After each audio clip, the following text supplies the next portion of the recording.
हमारे ऋषि मुनियों का कहना है कि आप चाहें तो हवा में तैर सकते हैं, पानी पर चल सकते हैं, पूरी दुनिया जीत सकते हैं, लेकिन अपने मन की चाल समझना इन सब कामों से कठिन काम होता है।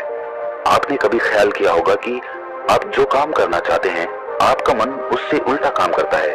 उदाहरण के लिए, अगर आप सिगरेट पीना छोड़ना चाहते हैं, आप खुद से दृढ़ निश्चय भी लेते हैं, लेकिन कुछ ही समय बाद आपका मन आपको खींचकर वापस उसी सिगरेट के पास लाकर खड़ा कर देता है। और ये बात सिर्फ सिगरेट पर लागू नहीं होती। हमारे जीवन में, हम सब के जीवन में बहुत सारे ऐसे काम होते हैं, ऐसी आदतें होती हैं जिन्हें हम छोड़ना चाहते हैं, लेकिन हम चाहकर भी उन आदतों को छोड़ नहीं पाते हैं। लेकिन अगर हम प्रयास करके अपने मन के दृष्टा बन जाते हैं, उसके साक्षी बन जाते हैं, तो हम अपने मन की चाल को पकड़ सकते हैं। और अगर एक बार हमें अपने मन की चाल पकड़ में आ जाए, तो फिर हम कोई भी आदत छोड़ सकते हैं, या फिर इसके उलट कोई भी आदत अपना सकते हैं, जैसे कि ब्रह्म मुहूर्त में उठने की, या फिर कोई भी ऐसा काम जिसे करने में हमें आलस्य आता है। क्योंकि हमारी आदतों के पीछे मूलभूत बिंदु हमारा मन ही होता है, और हम उसे ही नजरअंदाज करके चलते रहते हैं, और बाद में पछताने के सिवाय हमारे पास कोई चारा नहीं बचता। आज की जो बोध कहानी मैं आपको सुनाने जा रहा हूँ, उसमें आपको कुछ ऐसे तरीके पता चलेंगे जिससे कि आप अपने मन की चाल को भली भांति पकड़ सकते हैं, उसको जान सकते हैं, उसका निरीक्षण कर सकते हैं, और उसके बाद अपनी आदतों में बदलाव कर सकते हैं। एक बार एक वाचाल शिष्य एक गुरु के आश्रम में शिक्षा ग्रहण करने के लिए आया हुआ था।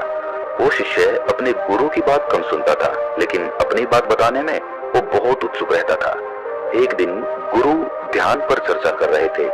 ध्यान किस प्रकार किया जाता है और ध्यान का क्या महत्व होता है, इसी पर चर्चा चल रही थी। आश्रम के सभी शिष्य मौन होकर अपने गुरु की बातों को सुन रहे थे। गुरु उनको समझा रहे थे कि आप किसी भी प्रकार का ध्यान करते हो, लेकिन ध्यान की गहराइयों में जाने के लिए आपको अपने मन के अंदर प्रेम जागृत करना होगा। ध्यान करते समय आपको निरंतर अपने मन का निरीक्षण करना होगा कि आपके मन के अंदर किस प्रकार के विचार आते हैं। गुरु अपनी बात पूरी कर पाते, इससे पहले ही वो वाचाल शिष्य बीच में ही बोल पड़ा। उसने कहा, गुरुजी, मैं बहुत दिनों से अपने मन का निरीक्षण कर रहा हूँ। मैं हर आने जाने वाले विचार को बड़ी गहराई से देखता हूँ, समझता हूँ, लेकिन उसके बावजूद मेरे मन की आदतों में कुछ बदलाव नहीं आ रहा है।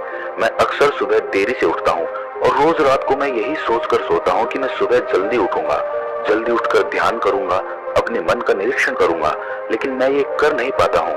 मैंने अपने साथी शिष्यों से भी इस बारे में चर्चा की, लेकिन उनके पास भी इसका कोई जवाब नहीं है। इस आश्रम में कोई एक दूसरे से बात ही नहीं करना चाहता, सब लोग चुपचाप रहते हैं, कोई चर्चा नहीं होती।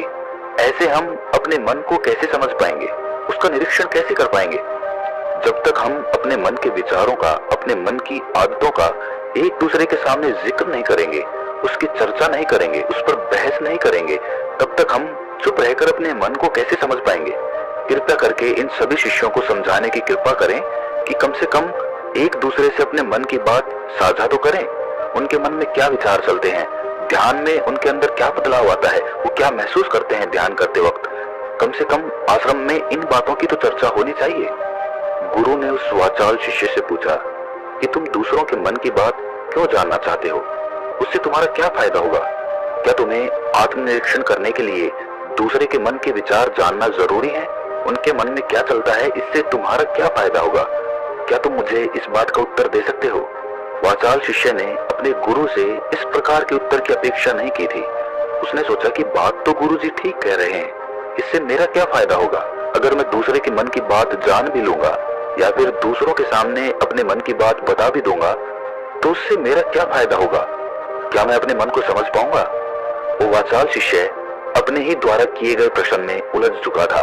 उसके पास इसका कोई उत्तर नहीं था, लेकिन फिर भी उसने दूसरे शिष्यों के सामने अपनी बात को ऊंचा दिखाने के लिए गुरुजी से कहा कि गुरुजी, अगर हमें ये पता चल जाएगा कि दूसरे के मन में क्या विचार चलते हैं और उन विचारों का वो ध्यान में जाकर किस प्रकार निरीक्षण करते हैं, तो इससे तो हमें भी ध्यान लगाने में आसानी रहेगी।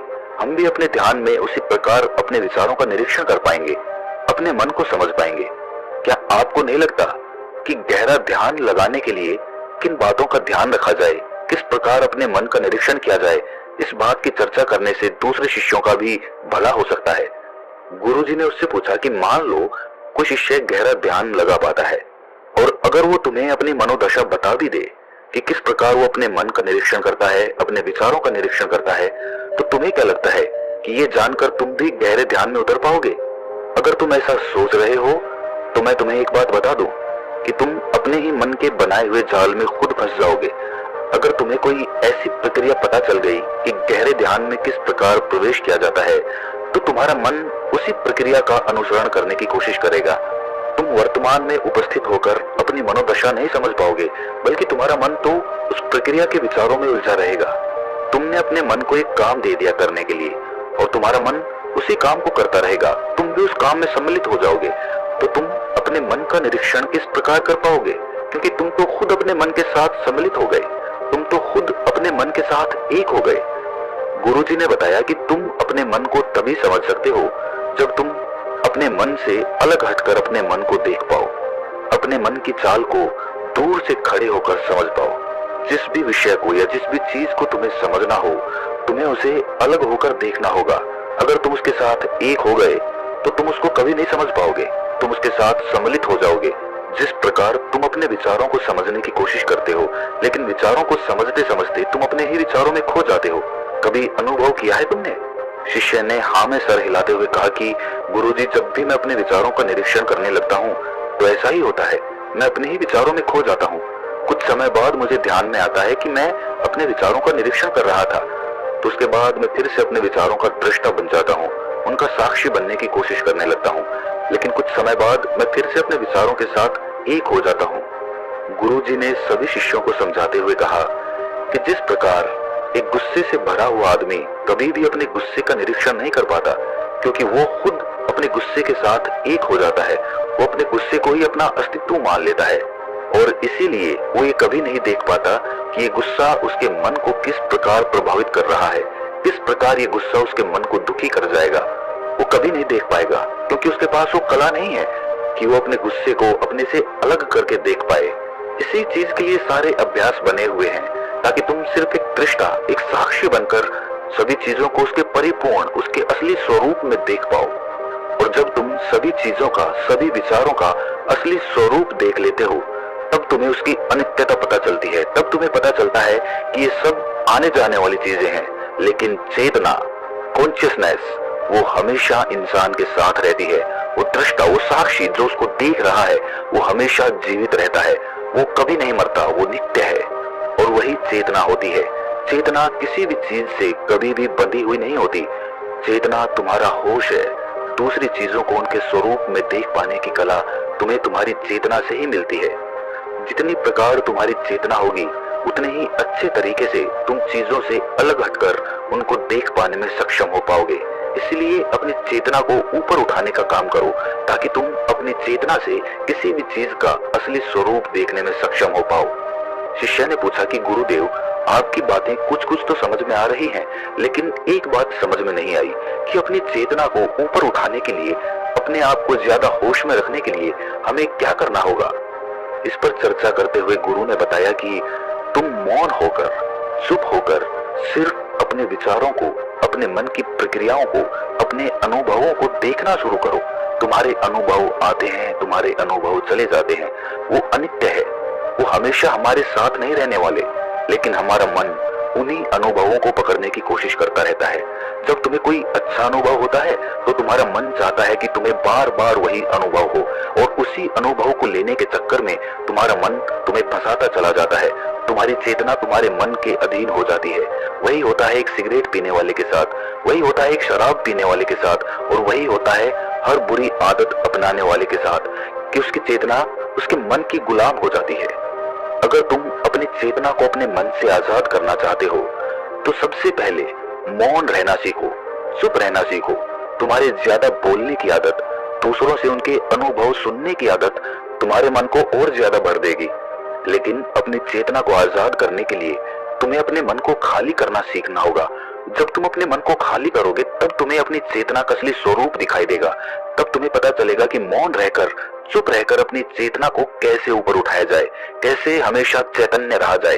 चैतन्य रहना ही हमारा असली स्वरूप होता है, लेकिन हम उसे भूल चुके हैं अपने मन के अधीन होकर। इसीलिए अपनी चेतना को अपने मन से छुटकारा दिलाना होगा। इसके लिए तुम चुप रहकर अपने मन के विचारों को देखना शुरू करो, उसके अनुभवों को महसूस करना शुरू करो।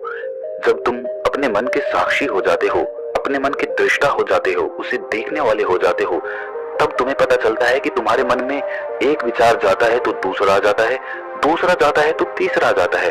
और इस प्रकार जिस तरह सड़क पर भीड़ चल रही होती है, लोगों का हुजूम चल रहा होता है, एक आदमी जाता है तो दूसरा आता है, दूसरा जाता है तो तीसरा आता है, उसी प्रकार हमारे मन की भूमि में अनेकों अनेक विचार आते और जाते रहते हैं। लेकिन धीरे धीरे हम उनसे जुड़ते नहीं हैं, उनके साथ बहने नहीं लग जाते, उनके साथ खो नहीं जाते, बल्कि उनको साक्षी होकर बस देखते रहते हैं। और देखते देखते धीरे धीरे वो सभी विचार विलीन होने लगते हैं और उसके बाद हमारे मन की भूमि पूरी तरह से खाली हो जाती है। और अब हमें पहली बार अपने चैतन्य होने का पता चलता है। हमें पता चलता है कि हमारी चेतना ही हमारा असली आनंद है, वही हमारा स्वरूप है। और उसके लिए अपने मन की भूमि से खरपतवार हटानी जरूरी होती है। उसके लिए मेहनत नहीं करनी, बस उन विचारों को देखते रहना है। एक विचार जाता है तो दूसरा आता है, दूसरा जाता है तो तीसरा आता है। बस देखते रहो, साक्षी बने रहो, दृष्टा बने रहो और देखते देखते वो विचार विलीन हो जाते हैं। लेकिन इसके लिए तुम्हें चुप रहकर अभ्यास करना होगा, चुप रहकर अपने विचारों का आत्मनिरीक्षण करना होगा, अपने मन की भावनाओं को समझना होगा। कब तुम्हें गुस्सा आता है, कब तुम्हें खुशी होती है, उसे अलग खड़े होकर देखना होगा। जब भी हमें गुस्सा आता है या खुशी होती है या किसी से घृणा होती है तो हम तत्क्षण उत्तेजित हो जाते हैं और उत्तेजना की वजह से ही हम उन भावनाओं को अलग होकर देख नहीं पाते हैं। लेकिन अगर हम उत्तेजित ना हो, शांत रहें, शिथिल रहें, तो हम अपने मन की भावनाओं को समझ सकते हैं, उनको जान सकते हैं। और जब हम अपने मन की भावनाओं को जानने लगते हैं तब हमें पता चलता है कि कोई भी भाव हमेशा नहीं रहता। एक भाव जाता है तो दूसरा चला आता है। खुशी हमेशा नहीं रहती, दुख हमेशा नहीं रहता, गुस्सा हमेशा नहीं आता, घृणा हमेशा नहीं होती। जब इन बातों को हम समझने लगते हैं तो ये सारे भाव हमारे अंदर से विलीन होने लगते हैं और सिर्फ एक प्रेम, एक आनंद हमारे अंदर बच जाता है। उसे ही हम परमानंद कहते हैं और वही हमारा असली स्वरूप होता है। इसीलिए अपने मन की चाल में तुम खुद मत फंस जाना। अपने मन की चाल को दूर खड़े होकर बस देखते रहना और देखते देखते वो चाल, तुम्हारा मन पूरी तरह से विलीन हो जाएगा। और जब कोई मन नहीं बचेगा तभी हम हर चीज में अपना मन लगा सकते हैं, हर काम को पूरे ध्यान पूर्वक कर सकते हैं। असल में मन का विलीन होना ही ध्यान में प्रवेश होता है। जब तक हमारा मन हावी होता है तब तक हम ध्यान में प्रवेश नहीं कर पाते, क्योंकि हमारा मन करेगा तब हम ध्यान करेंगे और जब हमारा मन नहीं करेगा तब हम ध्यान नहीं करेंगे। और ऐसा हर काम में लागू होता है। लेकिन एक बार अगर हमारा मन विलीन हो जाता है तो हम हर काम में ध्यान लगा सकते हैं और ध्यान ही हमारा असली स्वरूप बन जाता है, वही चेतना बन जाती है। इस ज्ञान भरी चर्चा को सुनकर सभी शिष्य प्रसन्न हो गए, लेकिन गुरु ने उन्हें चेतावनी देते हुए कहा कि तुम प्रसन्न हो रहे हो, ये भी तुम्हारे मन की एक भावना है। तुम्हें ये बातें सुनने में मजा आ रहा है, इसीलिए तुम प्रसन्न हो रहे हो, लेकिन ये बातें हमेशा कोई तुम्हें नहीं सुनाएगा और इसी वजह से तुम्हारा मन हमेशा प्रसन्न नहीं रह पाएगा। अगर तुम्हें असली आनंद की खोज करनी है, ऐसी प्रसन्नता हासिल करनी है जो कभी विलीन ना हो, तो तुम शांत होकर, मौन होकर, भावना रहित होकर अपने विचारों और अपनी भावनाओं को देखना शुरू करो। उसके बाद तुम्हें खुद ही महसूस होगा कि चेतना जो होती है वो शाश्वत होती है, वो कभी नहीं मरती और बाकी सभी चीजें अनित्य हैं, वो खत्म हो जाएंगी, वो मर जाएंगी, वो पीछे छूट जाएंगी। कोई भी चीज इस संसार में शाश्वत नहीं होती सिवाय हमारी चेतना के। जब हमारे प्राण छूटते हैं तो हमारे शरीर से सबसे पहले हमारी चेतना ही निकलती है, इसीलिए चेतना कभी नहीं मरती। गुरु ने सभी को निर्देश देते हुए कहा कि आज हम मौन रहकर अपने मन के विचारों और उसकी भावनाओं पर ध्यान लगाएंगे, उसके साथ सम्मिलित नहीं होंगे, बस उसे दूर से खड़े होकर देखते रहेंगे। थोड़ा कठिन है, लेकिन अभ्यास करने से तुम इसमें पारंगत हो जाओगे। और इसके बाद गुरु ने सभी को ध्यान लगाने का संकेत किया। तो दोस्तों, कैसी लगी ये कहानी आपको कमेंट सेक्शन में जरूर बताना, और अच्छी लगी हो तो इस चैनल को सब्सक्राइब करके नोटिफिकेशन बेल को जरूर प्रेस कर देना। तो मिलते हैं किसी अगली कहानी में, तब तक के लिए अपना ख्याल